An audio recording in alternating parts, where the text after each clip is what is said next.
2026年的春末夏初，这个世界已经不对劲了。中东的战火还没有完全熄灭，亚洲的天空连续多月飘着一层说不出来的雾霾。欧洲的干旱让莱茵河出现了100年来罕见的低水位，南美洲的大豆产区一边在烧山，一边在淹大水。全球各地的急诊室里面，一群症状古怪、总是反复发烧、吃药没效的病人正在悄悄的越来越多。打开手机，每一天都是坏消息：飞机停飞，粮价飙涨，货币贬值，地震频传。连天上的月亮最近几个月看起来都比往年更红、更暗、更诡异。就在这个节骨眼上，那位在2019年底就提前喊出新冠疫情的泰国女预言家普莱，再一次发出了让全世界寒毛直竖的警告。她不是随口说说，而是在最新一场直播访问里面，神情凝重地告诉主持人，她看见了死神。她说，死神亲口告诉她，2026年将会出现一场横扫全球的大规模死亡潮，死去的人会多到像秋天的枯叶，一片接一片，无声的飘落。街上来不及收，医院来不及祭，殡仪馆来不及烧。他的原话翻译出来大概是这样：人们会像落叶一样凋零，整个世界都会陷入一种说不出口的混乱。说完这句话的时候，普莱眼眶是红的，声音是抖的。他在这个圈子里面不是第一次发出末日级的警告，可是这一次他罕见的多补了一句让所有观众倒抽一口凉气的话：政府这一次也保护不了我们，每一个人都必须提前替自己、替家人准备好物资。听到这一句，很多泰国民众立刻跑去超市抢米抢罐头，曼谷的金行排队排到外面马路上，连香港和台湾的网路上面囤粮、实体黄金、家庭防灾包，这几个关键字在短短1个礼拜之内就翻了好几倍的搜寻量。 Costco 的水箱被搬空，虾皮上面的应急食品礼包被秒杀， PTT 和 Dcard 上面一篇又一篇的防灾清单被推爆。为什么大家会这么紧张？因为普莱不是那种随便讲讲就算的预言家，他过去10几年的命中率已经高到让人不敢用巧合2个字来解释。他不只是在电视节目里面讲讲这些话，他连自己都被吓到要去看心理医生，被泰国高层约谈过好几次，甚至一度宣布要封口不再公开预言。可是讯息一个又一个传到他那里，他自己也挡不住。他说，如果不讲，半夜睡不着觉，讲了至少还能让多一个人准备。那他到底看见了什么？让我们把他过去半年陆陆续续讲出来的画面一块一块拼回去，你会发现这个拼图一旦完整，那画面恐怖的让人不敢直视。你会发现这已经不是某一个国家会出事，某一个地区会地震这种点状预言，而是一张覆盖全球的，从病毒、战争、经济到天灾的完整网络。普莱这一次拼出来的不是一张地图，是一张死神的捕鱼网。第一块拼图，普莱把它叫做无声的威胁。他形容他在冥想之中看见了一架飞机，飞机上面每一个乘客都在咳嗽，但是奇怪的是，没有人觉得这件事情很严重，没有人戴口罩，也没有人通知空服员。大家都把这个咳嗽当成是冷气太强，当成是空气太干，当成是过敏，当成是灰尘，继续滑手机，继续吃飞机餐，继续去免税店买化妆品。可是普莱看见的并不是普通的咳嗽，他看见的是一种正在悄悄破坏免疫系统的混合型病毒。他说，这个病毒最可怕的地方不是它一上来就让你倒下，而是它会让你以为自己没事。它会伪装成过劳，伪装成感冒，伪装成换季的不舒服。等到你发现它的真面目，你的身体已经被它住了好几个月。他描述的症状清单听起来真的会让人发凉。第一个症状，原本只要吃1颗就有效的止痛药，现在要吃2颗；原本只要吃1颗的感冒药，剂量也得翻倍。市面上的常规药物会集体失效，医生会发现以前那些屡试不爽的处方，忽然像对着一块钢板用棉花糖打。第二个症状，原本只对特定花粉过敏的人，会扩大变成对酒精过敏、对食物过敏，对你想都没想过的东西过敏，整个身体像是电线短路，连自己都不认识自己，而且高烧怎么样都退不下去，掉好几瓶点滴都没用。第三个症状，普通流感会反复发作，看起来治好了，过几天又烧起来，看起来退烧了，又拉肚子，肠胃道整个乱掉，整个免疫系统像被人偷偷拔了好几根电线。第4个症状，许多人会出现严重腹泻、消化系统异常，吃什么拉什么，瘦得很快，连自己照镜子都吓一跳。他说，这个病毒并不是泰国本土产生的，而是从境外经由航空旅行传进来的。他甚至直接点出，源头很可能就在阿拉伯一带或者俄罗斯一带。这个说法听起来像不像最近几年大家都在私下流传的实验室泄露假说？没错，普莱更进一步讲，他感应到这场病毒的出现并不完全是刻意释放，可能带有实验性质，也可能是意外泄露。可是因为太快，因为太混乱，因为涉及的单位太敏感，所以根本没有人来得及补救，也没有任何政府愿意先承认。他这个说法跟科学界这几年观察到的尼帕病毒、伊波拉变种、禽流感跨物种传播几乎是同一个方向。冥冥之中，连科学家都还无法给出明确答案的东西，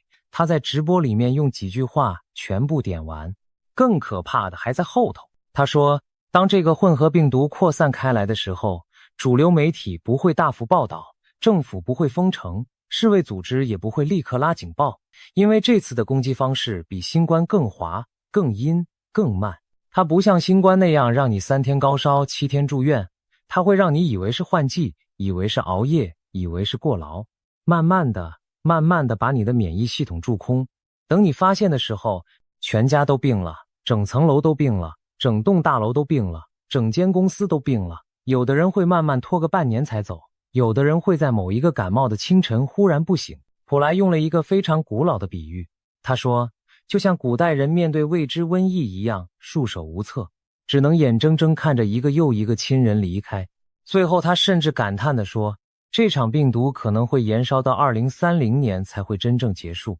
各位，到这里你还觉得囤物资是一件多余的事情吗？更让人脊背发凉的是，他警告，当你坐飞机、搭高铁、搭捷运、进电影院的时候，全车或者全机的人都在咳嗽，这已经会变成一种日常风景。没有人会大惊小怪，没有人会立刻通报，每个人都把它当成过敏。可是这几百个咳嗽声交织在一起，就是那张死神捕鱼网最开始的一条一条绳线。他特别呼吁，2026年到2030年这几年，公共场所还是要养成戴口罩的习惯，回家之后要立刻洗手、洗鼻子、漱口，要养肺，要养肠胃，要早睡，要少糖，要把免疫系统当成你最重要的银行存款，因为一旦你的免疫力破产，你就是那张捕鱼网里的下一片落叶。第2块拼图是那4个字母国家。早在去年年底，普莱就点出3个英文字母缩写的高风险地区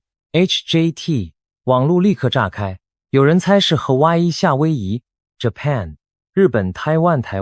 也有人猜是 Hong Kong 香港、Jakarta 雅加达、Thailand 泰国。可是来到2026年，他在最新的访问里面把这个名单扩大成4个字母 JPT， 网友再次疯狂解码。目前最被认可的猜测是 J 代表日本， P 代表菲律宾， T 代表台湾或者泰国， I 代表伊朗、以色列、伊拉克这个中东隐性地带。他特别强调5月、6月、7月这3个月是这4个地区气场最乱、最容易出大事的时间窗口。注意，这3个月是什么月份？正是这支影片上线之后马上要走进去的这3个月。也就是说，当你看到这支影片的时候，我们已经一只脚踏进了他口中那个最危险的窗口期。他甚至说，这3个月有小孩的家庭、有长辈的家庭更要谨慎，因为一旦发生状况，老人家的反应和小朋友的反应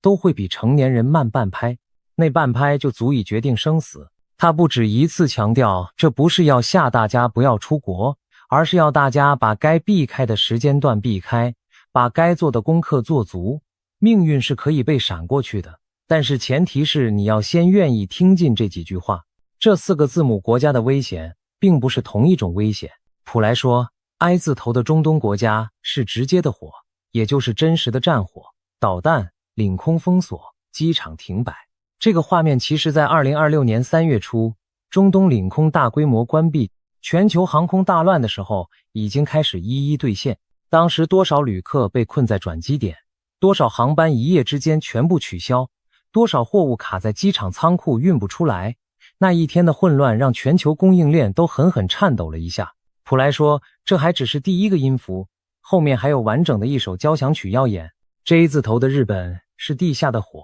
也就是地震，海底火山活动，海啸威胁。他特别点出日本周边海域有海底火山在活动，要小心连锁性地震。虽然他也说日本防灾做得不错，但是伤亡风险还是高。他甚至说7月份的日本要特别当心，这正好和许多日本本土的玄学家与漫画家龙树亮在我所看见未来这本书里面讲的时间点重叠了起来。当不同国家、不同领域、不同方法的人都指向同一个7月，这就不能用巧合2个字打发过去。T 字头的台湾是夹缝的火，这个火不是真的火，是地缘政治的火，是战争阴影的火，他没有讲得很清楚。可是配上英国预言家帕克今年针对台湾那一连串警告，整个画面就拼起来了。帕克说台湾是清算之年，普莱说台湾在5到7月气场最乱。2个人不约而同把镜头对准了我们脚下这块小岛。我们很多台湾的观众朋友看到这里心里可能会发毛，会问一句，那我们是不是被选中了？我必须诚实告诉大家，从预言家的角度看，是的，台湾被点名了。可是从历史的角度看，台湾在过去500年也被点名过很多次，每一次都被轻舟越过，因为我们的祖先靠着机警、韧性和提前准备，硬是活了下来。P 字头的菲律宾是板块的火，菲律宾海板块和欧亚板块之间的挤压，本来就是太平洋火环里面最不稳定的一段，今年只要稍微有个风吹草动，就有可能引爆。再加上菲律宾近年来的政治动荡，南海冲突的升温，菲律宾这一块是天灾加人祸双重压力的火药桶。普莱也提醒，5月到7月尽量不要安排去这4个地区的旅行，特别是亲子旅游、蜜月旅游、银发族旅游，这3类人在突发状况下最脆弱。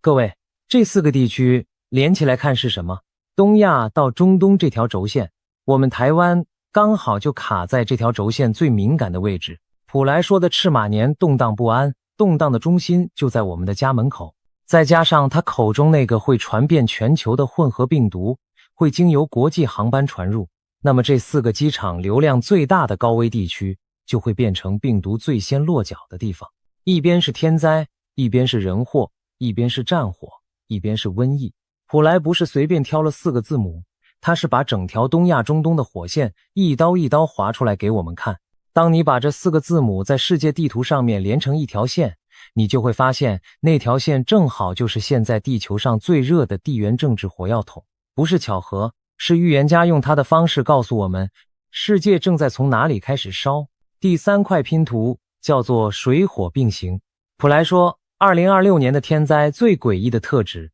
就是同一个时间点，一个地区在淹大水，另一个地区却在烧大火。这听起来很悬，但是你只要打开新闻看一看，今年春天西班牙的森林大火，加拿大的春旱热浪，印尼的洪水，马来西亚的爆洪，澳洲的干旱，新加坡的破纪录高温，是不是已经一个接着一个交叉上演？他说这还只是开胃菜，后面真正的主菜还没上桌。当主菜上桌的时候，会是好几个国家同时宣布进入紧急状态，会是粮食出口国一个接一个关闭粮食出口，会是电力系统、水利系统、交通系统全部一起崩溃的那种等级。他特别提醒要小心一种地下的危险，叫做天坑重现。地下商场、地下停车场、地下街、地下捷运站如果开始出现经常性停电，或者墙面异常渗水，或者地板无故变热，那就要立刻警觉，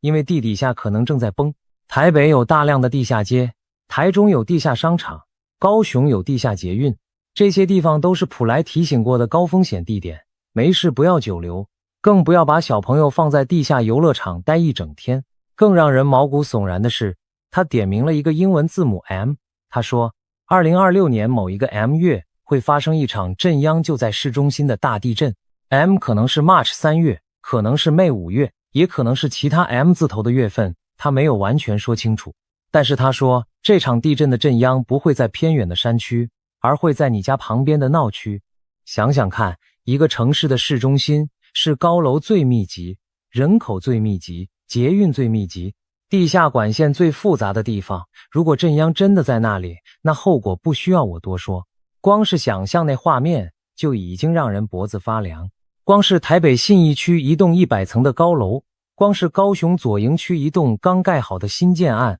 光是台中七期那一排办公大楼，如果震央就在你家楼下2公里以内，那连跑都来不及跑。他还提到一个很多人忽略的细节，他说现在有一些国家正在偷偷地进行军事武器的试验，这些大型试验造成的震波会影响到深海的地质结构。他警告，现在的地震频发并不全然是自然因素，有可能是某些国家在水下做了什么大家都不知道的事情，把地壳搞松了。这个说法跟近年来海底地震频率异常上升的科学观察居然能对得上号。当预言和科学在同一个方向汇流的时候，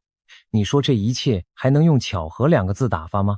而当地壳被人为弄松，再加上自然周期到了，再加上气候异常造成的地下水变化，3个因素同时在2026年凑在一起，那就是普莱说的市中心大地震最可能爆发的时机点。第4块拼图是经济。为什么他要喊出政府也帮不了我们这句话？因为他看见的不只是天灾人祸，还有经济的崩塌。他预言泰国股市会出大事，整个东南亚的房地产市场，特别是土地投资已经不再安全。他没有用很客气的词，他直接说不再安全这4个字。他又补一句，所有虚拟的投资、加密货币、各种你看不到摸不到的金融商品都要更加小心。为什么？因为他说，当大规模死亡潮、瘟疫、战争、地震连环踩雷的时候，政府为了救市场会大量印钱，纸钞会迅速贬值，银行很可能会限制提领，甚至会冻结部分账户，到时候你手上的虚拟投资可能会在一夜之间清零。别忘了2022年的塞浦路斯银行限提事件，2023年的硅谷银行倒闭，2024年阿根廷的恶性通膨，这些事情过去都被认为不可能发生，可是他们都发生了。普莱预言的是这些事情的进阶版，是好几个国家同时发生，是好几个银行同时到，是好几条供应链同时断。当这一天来临，你存在银行的数字可能就只是荧幕上的一串数字而已，要提提不出来，要转转不出去，要花没有东西可以花。各位，这不是科幻片，这是普莱正在给我们的提前通知。那要怎么办？他给出一个非常具体、非常少预言家会这样说的建议：买实体黄金。但是注意，他特别补一句，不要买大块的金条，要买小块小块的，一片一片地存。为什么要小块？因为他想得很细。他说，如果哪一天物资真的短缺，纸钞不能用，你拿一根5公斤的金条走进巷口的杂货店，店家根本没有办法跟你找零。可是你拿一片1公克、2公克的小金块出来，就可以直接换到1袋米、1桶油、1箱罐头、1瓶感冒药、1盒口罩。这就是乱世中的硬通货，这就是普莱说的小金块救命逻辑。他甚至预言2026年的金价会涨破一个历史高点。有的访谈里面他讲的是金价会见到8字头，有的访谈他讲的是金价可能突破10万美金。不论是哪个版本，方向都是一致的，黄金大涨，纸钞大跌。对应到我们生活里面，那就是一张1000元的钞票，今天可以买1袋米，明年可能只能买半袋米，后年可能只能买一个饭团。如果你今天不开始把一部分寒钱转成实体黄金，等到那一天真的来，你的储蓄就会像冰块一样，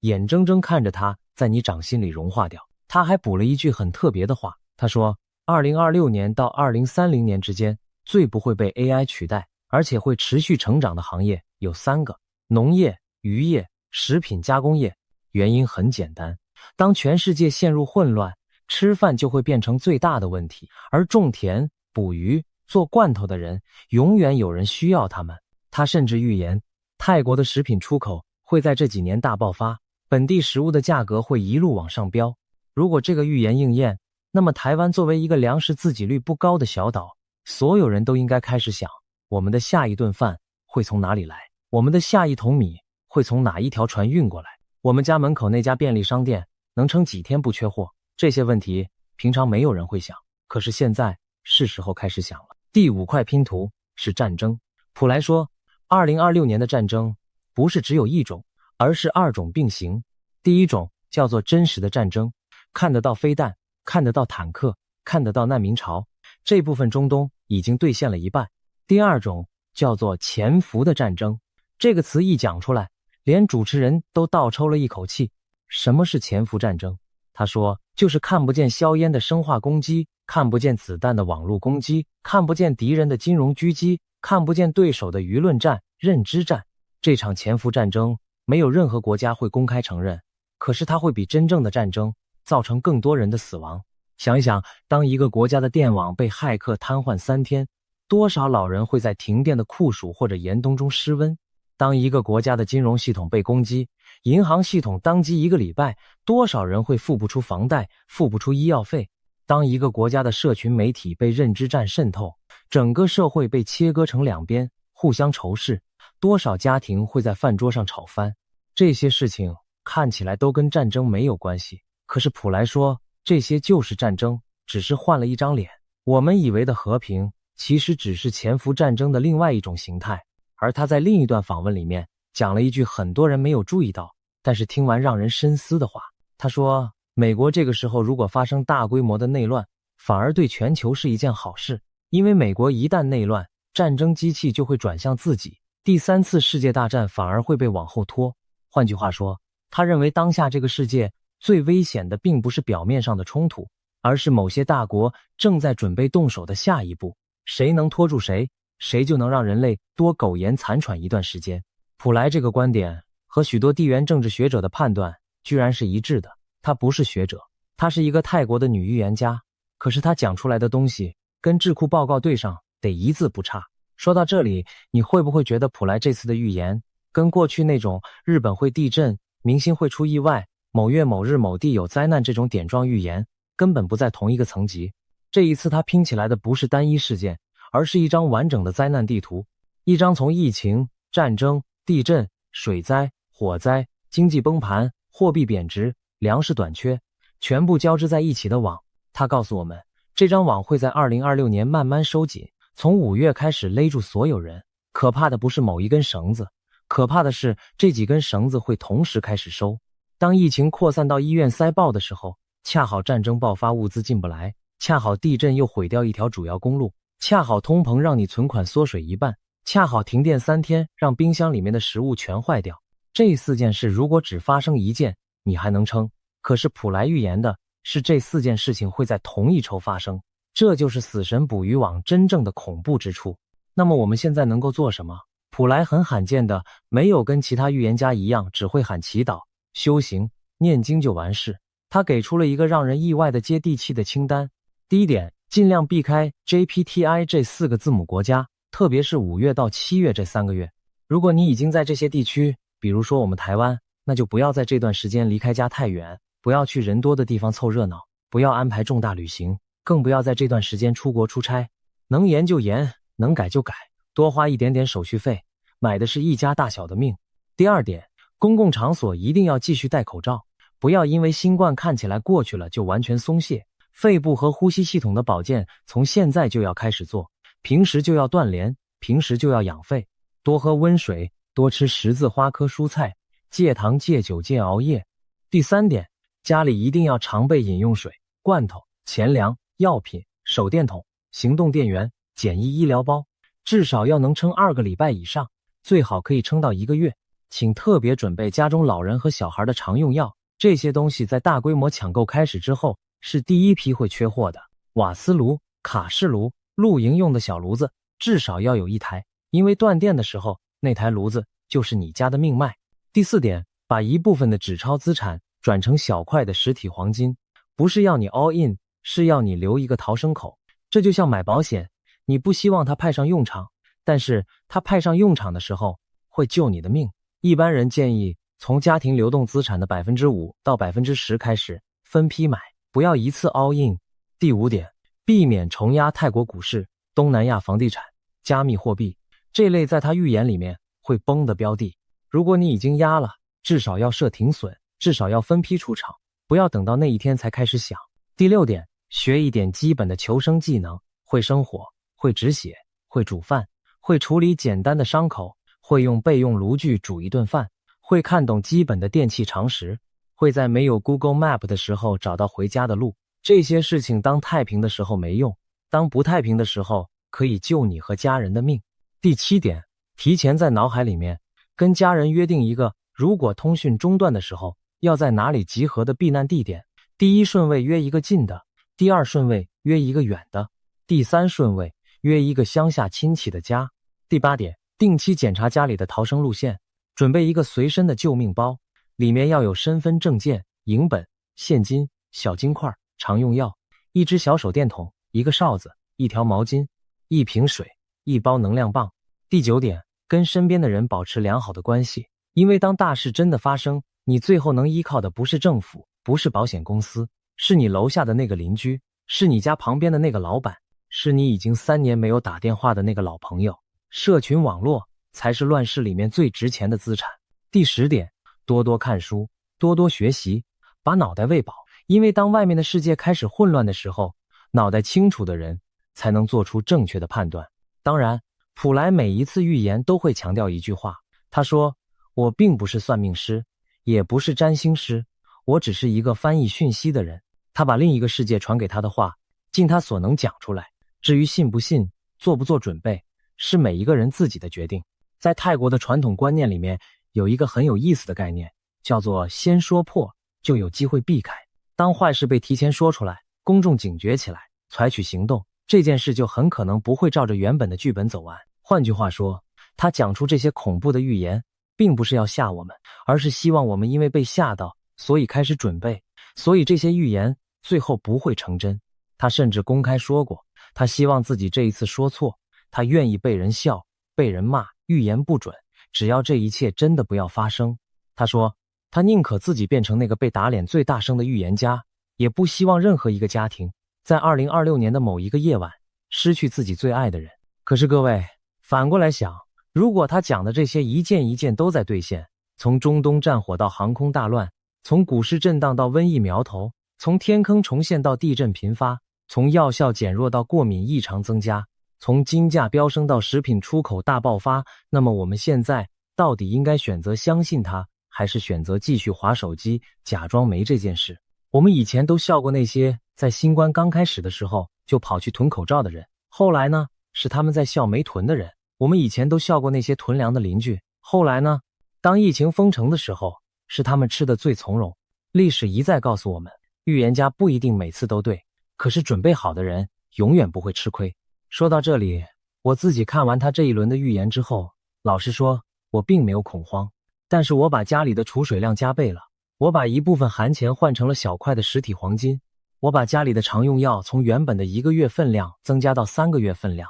我也提醒了我身边的家人和朋友，这几个月不要安排去日本、菲律宾、泰国、中东的长途旅行。这不是迷信，也不是末日论，这是万一他说对了的最便宜保险。买保险本来就是这样，没事最好，有事的时候你会庆幸自己当初做了。我宁可被笑神经病，也不愿意在那一天真的来临的时候，全家手忙脚乱，抢不到米，买不到水，找不到口罩，跟着新闻画面里那群绝望的人一起在超市门口排队。最后我想留一个问题给大家，普莱一再强调2026年是一个会浴火重生的年份，火会烧掉旧的东西，不论是旧的政治结构、旧的金融秩序、旧的人际关系、旧的健康习惯、旧的价值观，全部会在这一场大火里面被烧一遍。烧完之后，留下来的人会看见一个全新的世界。他说，这个过程会很痛，会很久，可是熬过去的人会拥有比过去更坚韧的灵魂，